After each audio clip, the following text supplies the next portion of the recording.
Welcome into America's Morning Headquarters. I'm meteorologist Kelly Cash, joined by meteorologist Lynette Charles. We just got done with a snowstorm over the weekend. A lot of people like to put off travel until the Monday after Thanksgiving. Might be good news or bad news depending on where you are, but Chicago, they had so many delays and cancellations over the weekend. Today we've got more snow coming. Exactly. We're talking about Chan now, and Chan could pose a problem across this area once again. So 70-degree benchmark for us to get a good, healthy snow across the Northeast. But of course, every storm is different. This is climatologically speaking. Now, the actual forecast for this low is to go a little bit west of that benchmark, and that would give us more in the way of rain for the big cities, the I-95 corridor, coastal conditions, wet and breezy, whereas the heavy snow would be farther inland. And it could be a lot of snow, actually, with this next system moving across. Now, if the storm were to go a little bit east of that benchmark, obviously that takes a lot of the precip out to sea as well, but you do allow some of that colder air to reach all the way down to the coastline, so we can get clipped by some heavy snow even in this situation. Here's the actual forecast in terms of where we have the advisories, the watch that's in effect.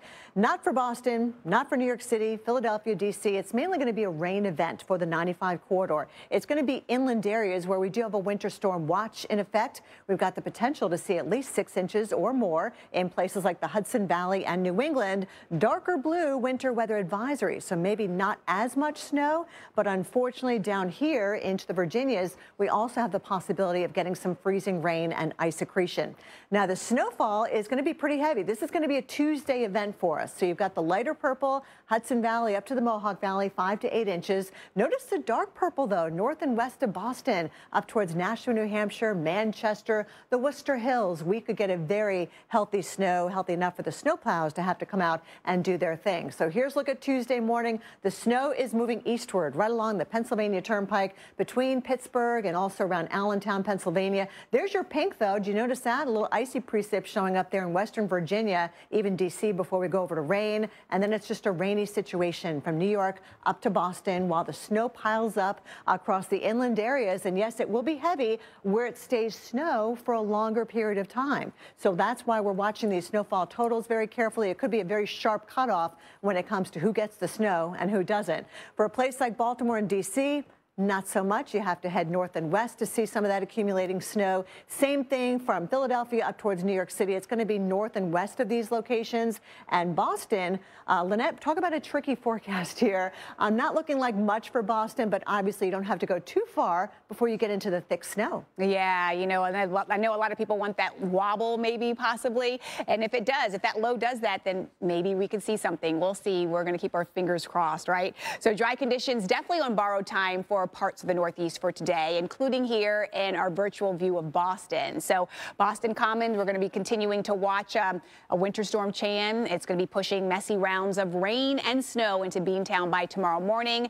And Boston, you're actually waiting for your first measurable snow of the season. And I can see why you're waiting for it, right? And you want this to come so badly, as it is a beautiful sight to behold for sure. Let's talk about some of these totals that we'll see. It's not going to be a whole lot as we're looking right now. As we go into your tomorrow, more into the interior, that's where you start to add those numbers up. You know, if you look at the purples, that's where those numbers are going to be much higher for sure. Now let's talk about it, because as we go into Boston early in the morning on your Tuesday around 6 o'clock, at the surface, temperatures are below freezing here. But then this is where the problem is. It's not just the surface where we have to actually look at temperatures. We look at them through the whole column. And once we start to go 5,000, 10,000 feet up, we start to get warmer out there. And bottom line is once you start to see all these different types of temperatures here, you're going to start to see, again, different changes with the precipitation that you're getting.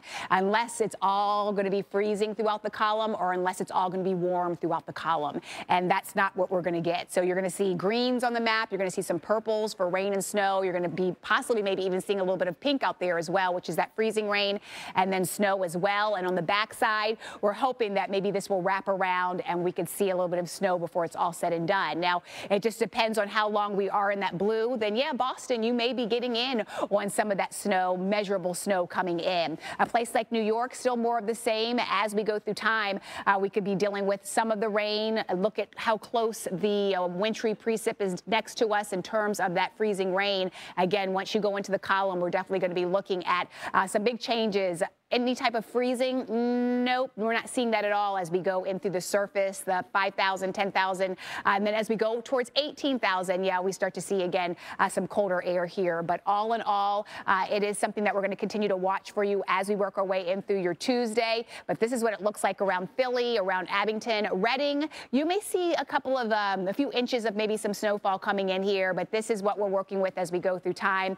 All the colors once again coming back, Kelly. And I know a lot of people along that I-95 corridor don't necessarily want to see the green color. Yeah, and that is the situation for tomorrow, yes. Tuesday. This is the present. This is happening right now in Arkansas, the northwestern corner. We're starting to see some of that sleet being reported in places like Fayetteville. You go north up into Joplin, Missouri. It's light snow. But yeah, this pink color showing us where we've got that potential for some freezing rain. Not seeing a lot of observations showing that quite yet. But again, it is a tricky forecast for a place like Little Rock. We may actually get some of that icy precipitation as we go through the next couple of hours. So your bridges, your overpasses, anything elevated with the cold air underneath, that's where you're going to find those slippery spots, even just walking down the driveway to check your mailbox. Be very careful out there. Northern parts of Arkansas up towards Mountain Home, Jonesboro, Arkansas. We see some of that mixed variety out there, maybe even ending as a bit of snowflake action as that cold air comes in behind the rain. But even places like Memphis, it's quite possible we see just enough ice to cause a glaze on some of the roads and sidewalks. It's a low chance, but still not a zero chance of seeing the icy precip in Arkansas. Here's a look at the situation for West Virginia. You've got the high country of North Carolina, definitely below freezing right now, with temps in the upper 20s in Boone, North Carolina. Now, this is a part of the country where that freezing rain could last a little bit longer and therefore accrete a little bit more on some of your tree branches and power lines, and that could lead to more damage and power outages as well. So notice the pink breaking out here in the high country of North Carolina, Boone, Banner Elk, up towards Wytheville and Radford and Roanoke, Virginia. The I-81 corridor is going to be a very tricky interstate to travel tomorrow, especially early in the morning. You can see that pink even up toward the suburbs west of Washington, D.C. before we go over to rain. And then you see that snow on the backside breaking out here in portions of eastern Kentucky and West Virginia around Snowshoe, getting some of that natural snow, which is a good thing. But of course, the ice, not so much, and we could see anywhere from a quarter to a half an inch. Doesn't sound like a lot, but ice weighs a lot. And when you get into that category, we're talking about more damage on the power lines, your trees as well. So do be prepared for some power outages just in case. Have the cell phone charged up and the flashlights where you can get them. All right, here's a look at Tuesday morning in Roanoke. Again, your temperature profile, very important to look at. Hopefully this number right here stays above freezing, because obviously with the colder air aloft and even just the warmer air, there will be that mixed precipitation coming down through the column. But the lower the temperature at the surface, the worse off we'll be in terms of that icy precipitation. So Lynette, again, a very tricky forecast when it comes to varying types of precipitation, but it would be great to get all snow, but that's not the case for some parts. Exactly, not the case for some parts. In some places even further to the south, we're going to be dealing with some severe weather today. Oh, that's that too. Yes, exactly. We have a little bit of everything. Let's talk about some of that severe weather that we're going to be seeing for today. Now, that's a little bit more south and east of Des Moines. Not expecting too many problems in Des Moines itself, but you can see that pocket of snow showing up right there in the middle of the country. Basically from eastern Nebraska down into Kansas, western Missouri, and even Tulsa and northwestern Arkansas. We are seeing some reports, some sleet pellets coming down as well. So there will be some of that mixed precipitation across the Mid-South. Look for some delays possibly at Chicago's airport when the snow arrives. Kansas City already de-icing this morning. Atlanta, Dallas, not really looking at too many problems here, but New Orleans with the rain, there could be a couple of delays, and even with that chance for some storms over toward the Florida Panhandle, they could be especially strong. Here's a closer look at the light snow. We have the dot on the map showing where our storm tracker, Charles Peak, is right now to see you when that visibility is reduced. So there's your light snow in eastern Kansas, western Missouri, all the way up into the eastern side of Nebraska as well. Temperatures are basically in the low 20s this morning. You've got some heavier snow out to the west in Lawrence, Kansas, reporting some S+ right now. And we're going to continue to see this snow move toward the east. So Chicago, for now, you're just sunny and 20 degrees. But the snow is on its way, so you get a very short break between what happened over the weekend and the next storm that comes on in. And we picked up over 8 inches of snow on Saturday. That was a record-breaking snowfall. I-70, I-35, I-55, eventually looking at that snow filling in across Illinois, down to here to the Mid-South, watching out for some icy precipitation, even in a place like Little Rock and Memphis eventually, especially those elevated roadways. There's your rain to the south, where it's going to be pretty damp from Houston to New Orleans. And again, watching out for those storms in the Florida Panhandle that could get rather strong. Lynette? All right, Kelly. With Chan, we're not going to see the numbers that we necessarily saw with Bellamy. That's going to be across the Northeast. But we could beef it up here in New England because of that low pressure that develops and heads our way, Lynette. So maybe you're excited for it, maybe not.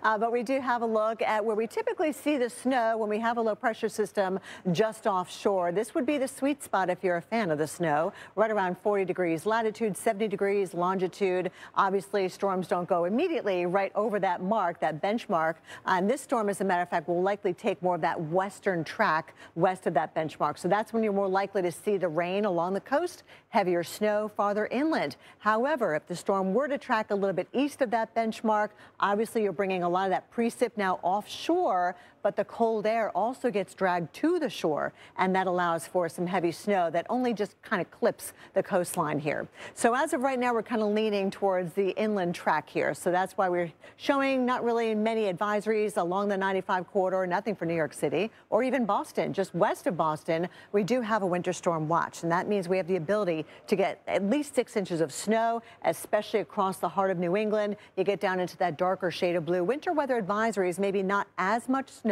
for the Ohio Valley, but unfortunately there will be some ice mixed in as well, especially along the I-81 corridor in Virginia.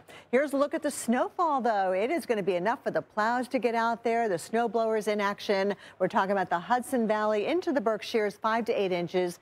North and west of Boston, places like Lowell, Mass, Nashua, Manchester, we could be closing in on a foot of snow, and you've got plenty of snow up into Maine as well. So this is going to be a Tuesday event for us. Notice that the leading edge of that mixed precip coming into West Virginia and eastern Ohio late tonight. Then we start to see that snow moving along the New York State Thruway. By 6 a.m., it quickly moves into places like Allentown, Harrisburg, Pennsylvania. There's that pink showing up. That was the freezing rain. And then you can see the green right along the coastline. That is your rain from New York City up towards Boston, but pretty heavy snow for the interior sections. Also seeing it on the map this morning, too. So how low is that visibility? We have a half a mile, quarter mile in some spots here, as we do have the winds blowing and we do have the snow going on as well. St. Joseph, we're seeing more of that snow around Lawrence as well. Topeka getting in on this.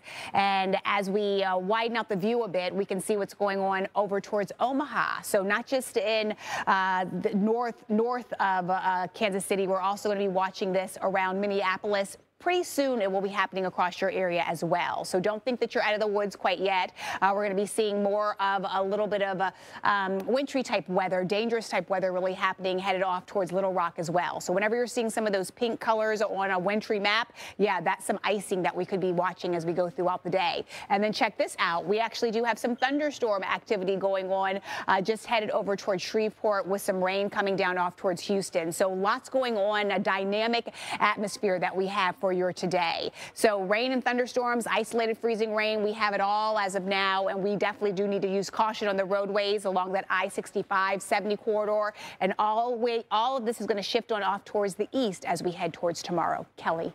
Well, back-to-back winter storms making a mess of the roads, snarling drives, and also slowing the post-holiday